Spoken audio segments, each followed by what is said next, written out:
आवक वाढताच वाटाण्याच्या शेंगांचा भाव घसरून आला 40%वर.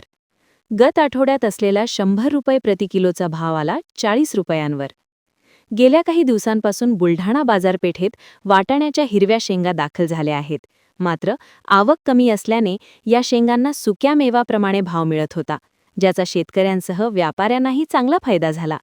मात्र बाजारात आता मोठ्या प्रमाणात आवक वाढल्याने गेल्या आठवड्यात 100 रुपये प्रति किलो विकल्या जाणाऱ्या वाटाण्याच्या शेंगांचा भाव घसरून आता 40 रुपये प्रति किलोवर आला आहे.